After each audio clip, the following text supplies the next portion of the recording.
തിരുഹൃദയമേ,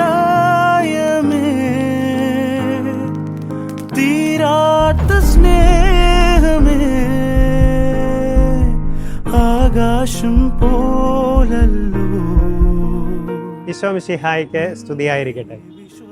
ഈശോയുടെ തിരുഹൃദയത്തിൽ ആനന്ദിക്കുന്ന സ്നേഹം നിറഞ്ഞവരെ, ഈശോയുടെ തിരുഹൃദയത്തിന് പ്രത്യേകമായി സമർപ്പിക്കപ്പെട്ടിരിക്കുന്ന ഈ മാസത്തിൻ്റെ എല്ലാവിധ ആശംസകളും പ്രാർത്ഥനകളും ഒത്തിരി സ്നേഹത്തോടെ തരുന്നു.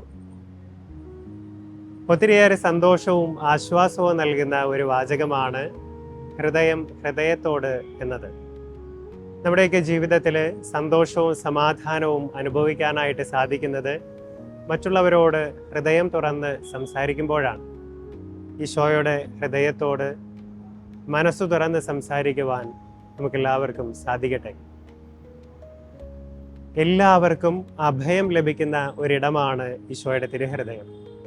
വിശുദ്ധ മത്തായിയുടെ സുവിശേഷം 11-ാം അധ്യായം 28-29 തിരുവചനങ്ങളിലൂടെ ഈശോ പറയുന്നു, അധ്വാനിക്കുന്നവരും ഭാരം വഹിക്കുന്നവരുമായ നിങ്ങളെല്ലാവരും എൻ്റെ അടുക്കൽ വരുവിൻ, ഞാൻ നിങ്ങളെ ആശ്വസിപ്പിക്കാം.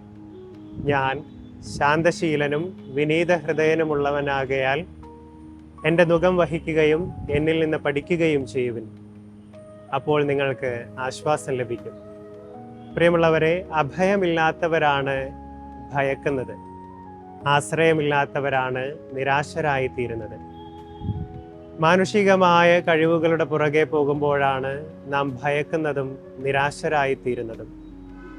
എന്നാൽ ഇതിനെല്ലാം ഉപരിയായി ജനിക്കുന്നതിന് മുമ്പേ ഞാൻ നിന്നെ അറിഞ്ഞു എന്ന് മൊഴിയുന്ന ഒരു ഹൃദയത്തെയും നിന്റെ പേര് ഉള്ളം കൈയിൽ രേഖപ്പെടുത്തിയിരിക്കുന്ന ഒരു കരത്തെയും കാണാൻ സാധിക്കുമ്പോൾ നമ്മുടെ ഭയവും നിരാശയും ഇല്ലാതാകും.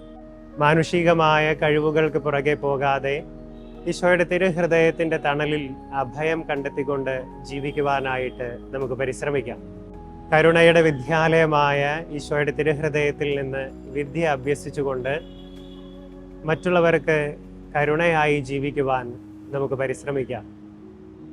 തൻ്റെ ജീവിതത്തിലൂടെ ഈശോ പകർന്നു നൽകിയ മാതൃക ഉൾക്കൊണ്ടുകൊണ്ട് മറ്റുള്ളവർക്ക് കരുണയുടെ മുഖമാകുവാൻ, സ്നേഹിക്കുന്ന ഹൃദയമായി തീരുവാൻ നമുക്ക് സാധിക്കട്ടെ.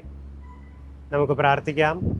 ഹൃദയശാന്തതയും എളിമയുമുള്ള ഈശോയെ, ഞങ്ങളുടെ ഹൃദയം അങ്ങയുടെ ഹൃദയത്തിന് ഒത്തതാക്കി മാറ്റണമേ.